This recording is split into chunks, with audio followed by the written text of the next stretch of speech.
우리가 잘 알듯이 출애굽 사건, 모세가 바로 왕 앞에 갑니다. 그리고 여러 가지 재앙을 쏟아붓게 됩니다. 이 바로 왕은 오만해가지고 제대로 말을 듣지 않죠. 그러자 이제 모세가 지팡이를 들어서 이 하수를 칩니다. 강을 쳤더니만 피바다가 되고 물고기가 막 죽어서 떠올랐습니다. 그때 경찰이 나타났습니다. 모세를 체포하는데 당신은 수지를 심각하게 오염한 죄로 체포합니다. 묵비권을 행사할 수 있습니다. 현대판 10가지 재앙의 이야기입니다. 모세가 많은 재앙을 쏟아부었는데 이 바로 왕이 이스라엘 사람들을 출애굽시켜주지 않는 사건들을 우리가 잘 알고 있지 않습니까? 어떻게 모세는 믿음으로 그 일을 감당했을까? 우리가 그 믿음을 살펴보는 시간이 되고 있습니다. 프랑스의 유명한 수상인데 클레망소 수상이라는 분이 있습니다. 이분이 1차 세계대전 때 전방 최전선에 나가서 병사들을 시찰하고 격려하는 일을 했다고 합니다.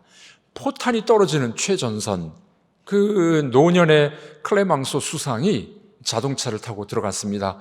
그리고 이제 이 자동차가 못 가는 곳은 걸어서 들어갔어요. 프랑스 군대가 이 어려움을 겪고 있었는데 이 수상이 나타나자 병사들이 큰 용기를 얻게 됩니다. 환호성을 치면서 더욱 힘을 내서 전투에 임하게 됩니다. 프랑스의 수상이 전선에 나타난 것을 보고 적군이 집중 포화를 퍼부었다고 해요. 그런데 이 수상은 떠나지 않고 그곳에서 참호 속에서 병사들과 함께 있게 됩니다. 이제 이 포화가 멎은 후에 수상은 걸어왔던 길을 다시 돌아가는데 이 수상이 떠나는 모습을 보고 병사들이 환호성을 지르면서 힘을 얻어가지고 그 전투에서 승리하게 되는 모습을 그려주고 있습니다. 여러분, 이 프랑스군이 이겼던 근본적인 이유가 어디 있겠습니까? 그 지도자 수상이 동고동락했습니다. 어려운 자리에 함께 했습니다. 병사들과 함께 있었을 때 그때 병사들이 힘을 얻었다 하는 이야기가 됩니다. 참으로 아름다운 지도자의 모습이 아니겠습니까? 오늘 본문에 나타난 모세가 바로 그런 지도자였습니다. 왕자의 자리에 이집트의 왕궁에 있을 수 있었지만 하나님의 백성과 함께 고난받는 것을 택하게 됩니다. 그는 애굽을 떠나기로 작정하게 됩니다. 그리고 그의 작정과 그의 계획은 바로 공동체, 자기 민족에게 유익이 되는 일이었기 때문에 당연히 그 일을 감당하는 것을 보게 됩니다. 모세는 백성들을 설득했습니다. 그리고 하나님을 신뢰하게 만듭니다. 노예로 있었던 애굽 땅에서 벗어나 하나님의 백성으로 자유를 얻게 하려고 그는 출발하게 됩니다. 이것을 모세의 믿음이라고 성경은 이야기하고 있습니다. 우리가 많이 들어봤던 탈무드 이야기는 많이 들어보셨죠? 그런데 이스라엘 백성들이 갖고 있는 미드라시라는 책이 있습니다. 미드라시는 이 랍비 선생님들이 성경을 주해 주석한 책을 미드라시라고 이야기합니다. 이 미드라시에 보면은 하나님이 왜 모세를 선택했는지를 랍비들은 이렇게 해석을 해주고 있습니다. 모세는 양을 칠 때 어린 양들은 맨 앞에 세워놨답니다. 그리고 병들고 약한 양들은 중간에, 강한 양들은 맨 뒤에 이렇게 대열을 짓게 합니다. 그리고 양들이 이제 지나가면서 풀을 뜯어먹게 되겠죠. 어린 양들은 연한 풀을 뜯어먹습니다. 병들고 약한 양들은 또 조금 좋은 풀을 뜯어먹어요. 건강한 양들은 맨 뒤에 강한 풀을 뜯어먹게 된다고 합니다. 모세의 지혜였었죠. 한 번은 어떤 한 어린 양이 물가로 달려가는 모습을 보게 됩니다. 모세가 가서 안고 이야기합니다. 어린 양아, 미안하다. 네가 목마른 것을 내가 알지 못했어. 그리고 물가로를 데려가서 실컷 물을 마시고 다시 안고, 양을 안고 데리고 왔다 라고 미드라시의 기록이 나오고 있습니다. 그때 하나님이 이렇게 말씀하셨대요. 모세야, 너는 지혜도 있고 정성과 성실함이 있구나. 네 양을 그렇게 잘 먹이는 걸 보니 내 양 이스라엘 백성도 잘 먹이겠구나. 그리고 모세를 지도자로 세우셨다라는 해석을 하게 됩니다. 여러분들 지도자의 덕목 중에 제일 중요한 게 뭘까요? 성실함, 그리고 하나님을 두려워하고 경외하는 마음, 그 백성들을 그런 마음으로 이끌어 주는 것 참 중요한 것 아니겠습니까? 모세에겐 이런 덕망이 있었어요. 하나님을 두려워하는 마음, 그리고 성실한 마음, 그 백성의 지도자로 쓰임받는 그 모세를 우리는 보게 됩니다. 미국에서는 풋볼, 미식 축구가 유명하죠. 그 유명한 코치였던 롬바디라는 이 코치가 있었습니다. 그린베이 페가 팀을 코치할 때 이 팀이 너무 승리를 많이 했습니다. 기자들이 물어봅니다. 승리의 비결이 뭡니까? 그때 이 코치는 이런 이야기합니다. 4번 시도해서 10야드는 9m 정도 됩니다. 10m 정도 되는데 4번 시도해서 10m씩 가는 겁니다. 이 코치의 비결은 뭐였느냐? 성실함으로, 맡은 바 임무를 최선을 다함으로, 그래서 팀이 승리를 이루고냈다는 겁니다. 오늘 본문에 나타나는 모세는 어떤 모습일까요? 하나님 앞에 성실함이 있었습니다. 그리고 하나님을 두려워하는 마음, 경외하는 마음이 있었습니다. 하나님이 그 믿음을 보시고 믿음으로 모세를 사용하는 것을 보게 됩니다. 여러분, 오늘 우리 본문에서 출애굽 드라마에서 나오는 이 모세의 믿음이 도대체 어떤 믿음이었는지 이 믿음을 살펴보고 이 믿음이 우리의 믿음도 되기를 우리 주님의 이름으로 축복합니다. 자, 이 모세의 믿음, 어떤 믿음이었을까요? 오늘 본문은 그렇게 이야기합니다. 믿음의 사람은 사람을 두려워하지 않습니다. 예, 우리 한번 따라해 보겠습니다. 믿음의 사람은 사람을 두려워하지 않습니다. 사람 두려워하지 않는 대신에 누구를 두려워해야 돼요? 하나님을 두려워하는 사람. 이걸 믿음이라고 이야기합니다. 정신의학자 해리스 박사라는 분이 있는데 이번엔 사람이 변할 때 어떻게 변하느냐 3가지 방법에 의해서 변한답니다. 여러분, 성격이 잘 안 변하죠? 네, 뭐 3살 버릇 80까지 간다 그러고 우리 성격이 잘 변하지 않습니다. 근데 성격과 기질이 바뀌는 경향이 있대요. 3가지 케이스가 있습니다. 첫 번째, 현재 상황이 너무 어려울 때 내가 이거 고쳐야 되겠구나, 그 바뀌는 경우가 있대요. 두 번째는 앞이 절망적이고 보이지 않을 때, 소망이 없을 때, 그때 사람이 바뀌기도 한답니다. 세 번째는 유레카 상황이에요. 유레카가 뭡니까? 자신도 모르게 어느 날 갑자기 깨달음이 왔어요. 큰 깨달음이 왔어요. 그때 이제 사람이 변한다고 합니다. 여러분들, 우리가 신앙생활 하는데 여러분 성격 바뀌셨죠? 예. 옛날에 예수님 믿기 전에 개떡 같은 성격이 찰떡 같은 성격으로 바뀌셨죠? 예수님 믿고 믿음 생활한다는 건 바뀌어야 돼요. 예수님을 닮아가는 겁니다. 하나님을 닮아가는 거예요. 성격이 바뀌어야 됩니다. 근데 잘 안 바뀌어요. 제일 안 바뀌는 것 중에 하나가 사람의 성격 아니겠습니까? 그래서 이런 말이 있습니다. 믿음대로 성격이 바뀌어야 되는데 성격대로 믿는다, 이런 말이 있어요. 여러분들의 믿음대로 성격이 바뀌셨습니까? 그게 믿음이에요. 그런데 믿기는 믿는데 성격대로 믿어.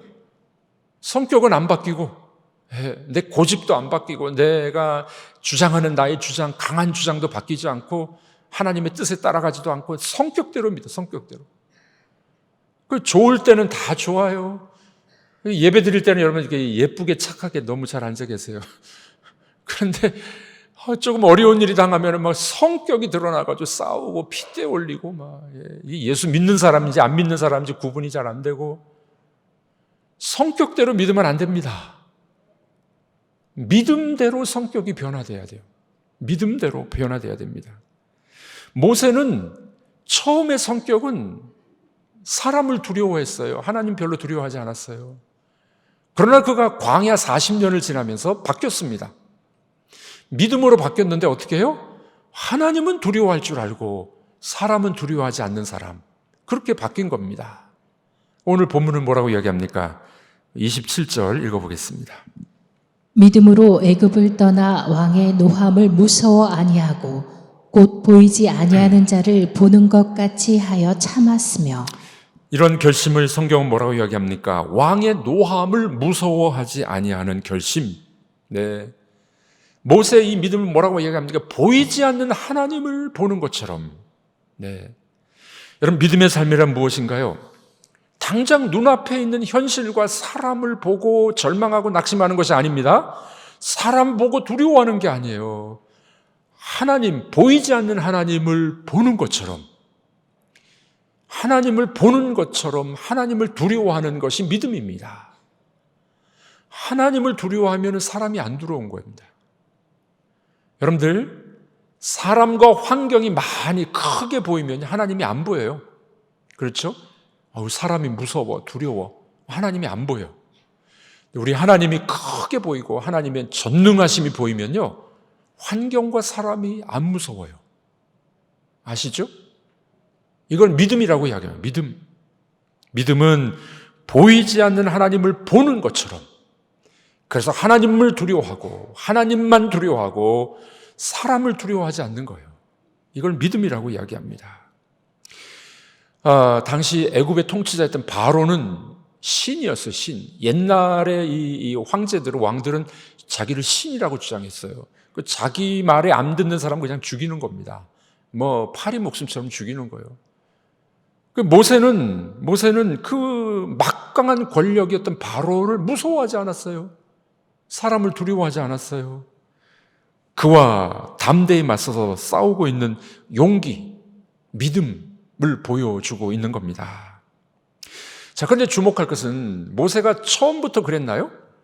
그러지 않았어요. 그가 왕자로 있을 때, 애굽을 도망칠 때 어땠습니까?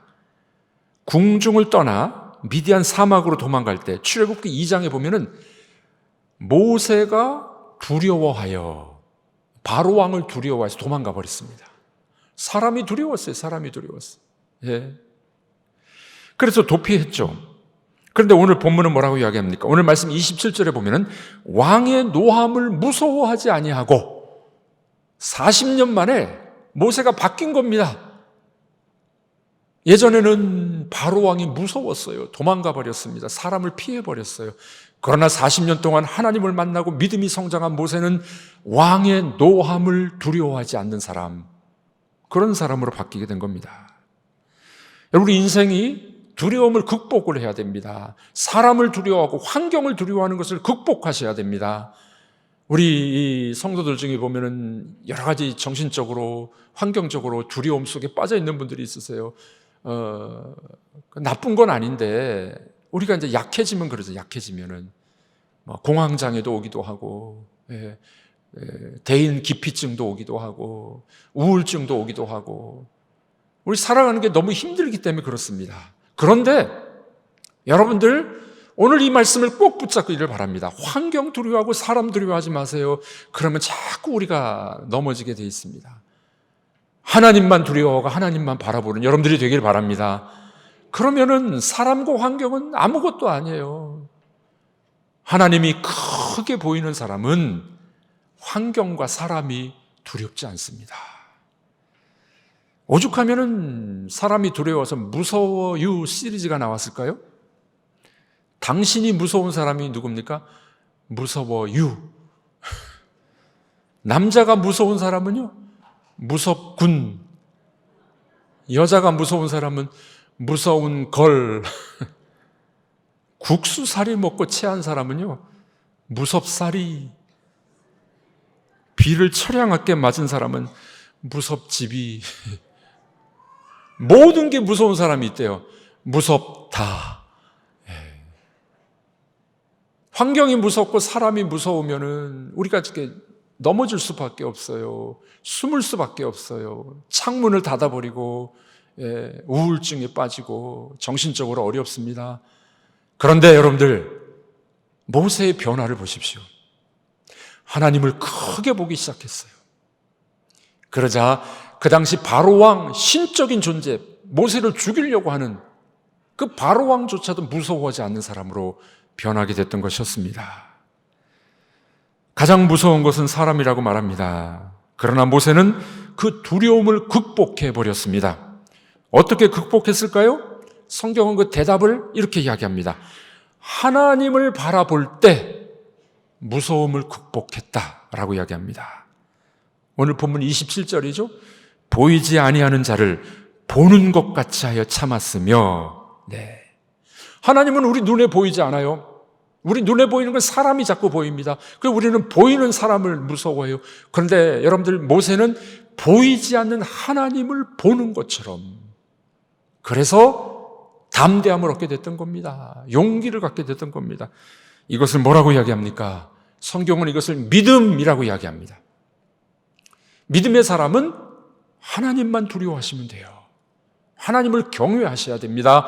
그러면 여러분들 환경과 어려움과 이 사람을 이겨낼 수 있는 믿음이 생기게 될 줄로 믿습니다. 종교개혁자였던 요한 켈빈 선생님, 요한 켈빈의 모토가 있었습니다. 일생의 모토는 하나님 앞에서, 여러분 많이 들어보셨죠? 코람 데오, 데오는 하나님이에요. 데오스 하나님, 코람 누구 앞에서. 이 켈빈 선생님의 일생의 모토는 코람 데오, 하나님 앞에서. 네. 하나님 앞에서 하나님을 두려워하는 마음으로, 하나님을 경외하는 마음으로 살아갔을 때 그는 종교개혁의 대업을 이룰 수가 있었어요. 당시 로마 카톨릭이 막강한 힘을 갖고 있었습니다. 이 교황이 왕권보다도 더 위에 있었어요.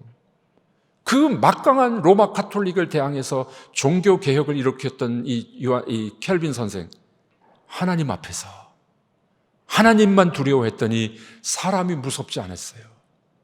그래서 종교개혁을 일으켜야 됐던 것이었습니다. 세계적인 경영 컨설턴트 중에 피터 드러커라는 분이 있습니다. 이분의 책을 읽어본 적이 있는데 경영 컨설턴트로 유명한 사람이죠. 돈을 많이 번 사람이에요. 이분 책 중에 프로페셔널의 조건이라는 책이 있습니다. 여기에 이 피터 드러커라는 이분이 큰 깨달음을 얻게 된 이야기, 스토리를 소개합니다. 이 이야기는 이 고대 그리스의 이 조각가였던 페이디아스의 이야기입니다. 페이디아스. 이 작품은 2400년 전에 만들었는데, 로마에 가면은 그리스에 가면 아테네의 언덕 위에 이 신전이 있습니다. 파르테논 신전. 여러분 그림에서 보신 적 있으시죠? 언덕 위에 파르테논 신전이 있고 그 신전 위에 이 조각을 하게 된 겁니다. 이 조각을 하게 됐을 때 사람들이 다 칭송을 했습니다. 그런데 정작 아테네 재무관은 돈을 못 준다고 이야기를 합니다. 왜 그러냐고 물어봤습니다. 거절 사유는 이런 것이었대요. 조각을 신전 지붕 위에 세워놨으니, 높은 곳에 있으니 사람들이 앞면만 본다는 거예요. 뒷면이 안 보인다는 거예요. 그러니까 조각 값을 반절밖에 못 주겠다는 겁니다. 그랬더니 이 페이디아스 조각가가 이런 대답을 했습니다. 뒷면을 아무도 못 본다고요? 하나님이 보고 계세요. 뒷면이 안 보인다고 뒷면을 조각 안 한 것이 아닙니다. 안 보이더라도 그는 최선을 다해서 조각품을 만들었던 거예요. 여러분, 우리 하나님 앞에서 코람데오라는 정신이 뭘까요? 앞에만, 사람이 보는 데만 일하고 사람이 안 보는 데서 일 안 하고, 그게 아니라 하나님을 두려워하는 마음으로, 하나님을 경외하는 마음으로 사람이 안 봐도 최선을 다하는 삶, 이것이 하나님 앞에 살아가는 삶이 아니겠습니까? 피터 드러커는 이 이야기를 들으면서 그의 삶이 변했대요. 그래서 남이 보든 안 보든 하나님을 두려워하는 마음으로 그렇게 일을 감당하게 됐다고 합니다. 여러분, 우리 직업 현장에 열린 삶의 현장도 마찬가지입니다. 우리 장로교의 교리 중에 하나는 뭐가 있냐면요, 우리 직업은 소명이다, 직업은 천직이다, 이런 교리가 있어요. 그러니까 하나님이 나에게 주신 직업은 소명이에요. 소명. 목사만 소명을 받은 게 아니라 여러분들도 소명을 받았다는 겁니다. 그 소명을 받은 직업의 현장에 어떻게 살아가라고요?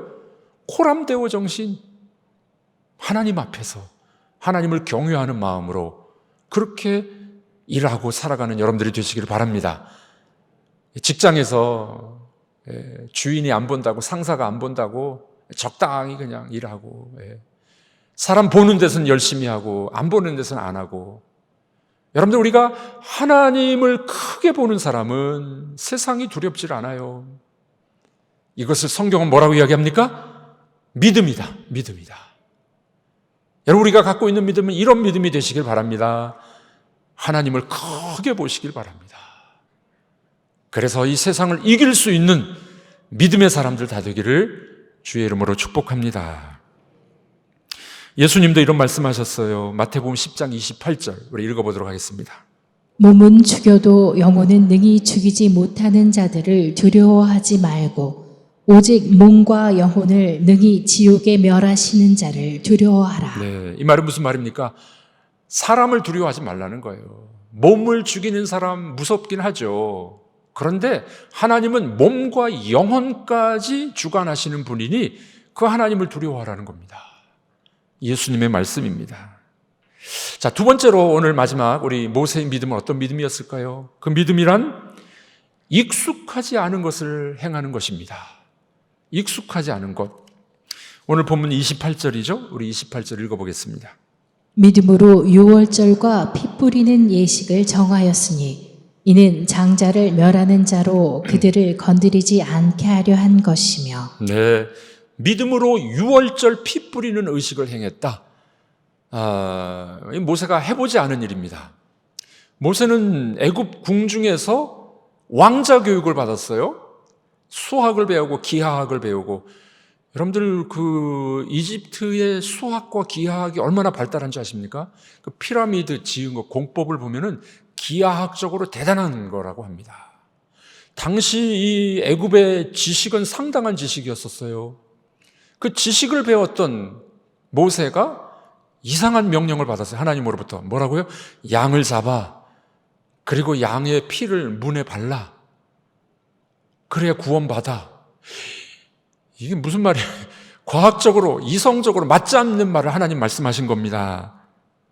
여러분들, 믿음이란 뭐냐면은 내 머리로 이해가 되지 않는데 하나님이 말씀하시면 그 말씀을 믿는 것을 믿음이라고 이야기합니다.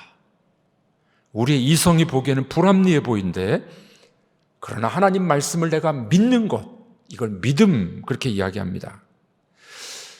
어떤 분은 그런 말씀하는 분이 있습니다. 내가 다 이해가 되면 믿겠다고.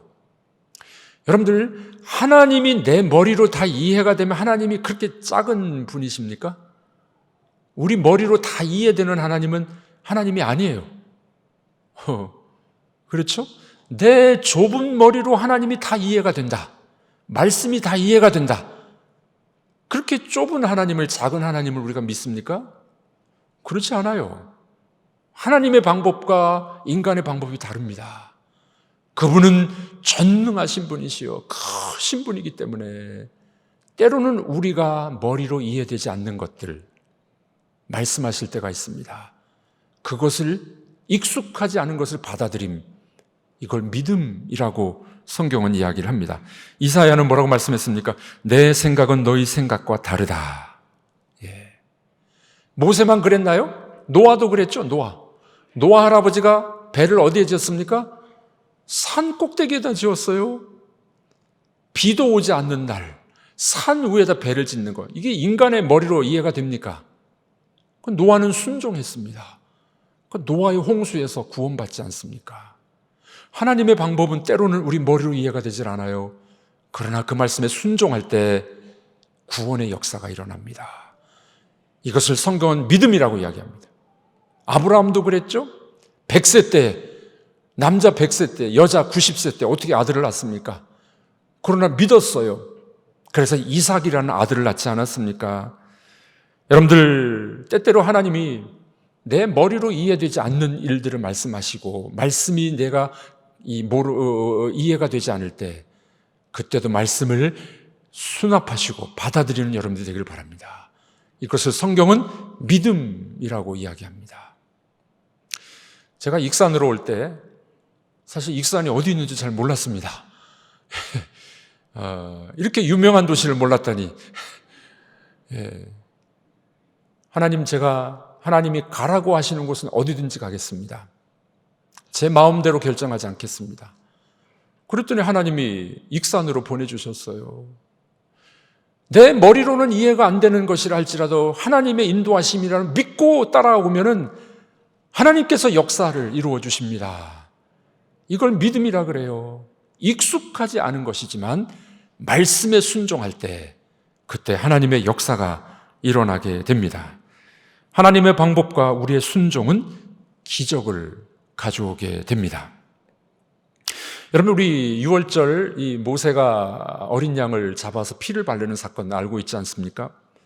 처음 난 짐승들과 처음 난 장자들이 죽지 않으려면 어떻게 해요? 어린 양을 문지방에서 잡아요. 문지방에 이제 피가 묻어 있겠죠. 그 문임방, 우회를 임방이라 그래요. 그리고 설주, 문설주는 양 옆에 기둥을 말합니다. 그 문틀이죠, 문틀. 그 문틀에다가 어린 양의 피를 발랐습니다. 하나님의 방법은 뭐예요? 어린 양의 피가 발라져 있는 집은 죽음의 천사가 넘어가겠다는 거예요. 장자를 구원해 주겠다는 겁니다. 그래서 6월절은 뭐냐면은 이 하나님의 천사가 넘어가는 거예요. 넘어가는. 그 집을 넘어가는 겁니다. 그래서 6월, 그렇게 6월. 영어로 말하면 pass over, 넘어가는 거예요. 넘어감. 하나님의 구원의 방법이었었습니다. 이것을 모세는 머리로 이해가 되지 않았지만 하나님의 명령이기 때문에 익숙하지 않은 것을 행했어요. 그래서 구원의 역사가 일어나게 됐던 것이었습니다. 신약 성경에서 사도 바울은 뭐라고 이야기합니까? 이 6월절 양이 누구냐? 십자가에서 돌아가신 예수 그리스도가 6월절 어린 양이래요. 네. 고린도전서 5장이죠? 우리 한번 읽어보도록 하겠습니다. 우리의 유월절 양, 곧 그리스도께서 희생이 되셨느니라. 네, 구약의 어린 양의 피를 잡아서 구원을 받았는데 그것은 예수 그리스도를 예표했다는 거예요. 여러분, 우리 예수님의 십자가가 우리 머리로 이해가 됩니까? 예, 예수님이 십자가에 달려 돌아가셔서 대신 피 흘려 돌아가심으로 그분을 믿는 자는 구원을 받는다고 말씀하신, 우리 머리로 잘 이해가 안 돼요. 그런데 하나님의 방법은 십자가에 돌아가신 예수 그리스도를 믿을 때 너의 죄가 사함받고 구원받고 하나님 백성이 되는 거야. 이게 하나님의 방법이에요. 여러분들, 이 시간에 여러분들 마음속에 이 예수 그리스도의 피, 예수 그리스도가 마음속에 있는지를 살펴보시기를 바랍니다. 모세 때에는 어린 양의 피가 문방, 이 설주와 임방에 발라져야 됐듯이 지금은 예수님의 피가 우리 속에 있어야 됩니다. 예수의 십자가가 있어야 돼요. 예수님을 믿어야 우리가 구원을 받게 되는 것입니다. 많은 분들이 예배 자리에 나오셨는데 이 중에는 아직도 예수님을 믿지 않는 분이 혹시 있을 수가 있습니다. 머리로 이해가 안 되는데요. 그런데 하나님의 방법은 우리의 생각과 다른 것입니다. 그러므로 십자가에 달리신 예수 그리스도를 영접하고 믿는 여러분들이 되시길 주님의 이름으로 축복합니다. 그때 우리는 구원을 받게 됩니다. 바울은 고린도후서 13장 5절에 이렇게 말씀하셨습니다. 읽어보겠습니다. 너희는 믿음 안에 있는가 너희 자신을 시험하고 너희 자신을 확증하라. 예수 그리스도께서 너희 안에 계신 줄을 너희가 스스로 알지 못하느냐. 그렇지 않으면 너희는 버림받은 자니라. 네, 예수님이 우리 마음속에 있지 아니하면 버림받은 자래요. 어린 양 예수 그리스도의 피 흘리심, 죽으심을 우리가 십자가를 믿을 때 여러분들은 구원받고 하나님의 백성이 될 줄로 믿습니다. 이걸 성경은 믿음이라고 이야기해요. 믿음이라고. 오늘 모세의 믿음을 우리가 살펴봤습니다. 그는 머리로는 이해가 되지 않는 것이었지만은 익숙하지 않은 것이었지만 말씀을 따라 순종할 때 구원의 역사가 일어났습니다. 사람 두려워하지 않고 하나님을 경외했어요. 하나님을 두려워했더니 우리 모든 두려움과 걱정과 근심은 다 물러가게 됐던 것이었습니다. 성경은 이걸 믿음이라고 이야기합니다. 여러분들에게 이런 믿음이 있으십니까? 믿음의 사람들이 되기를 주님의 이름으로 축복합니다. 이 믿음이 여러분들의 믿음이 되셔서 여러분들도 그래서 간증하고 하나님을 자랑하는 그런 성도들이 다 되시기를 축복합니다.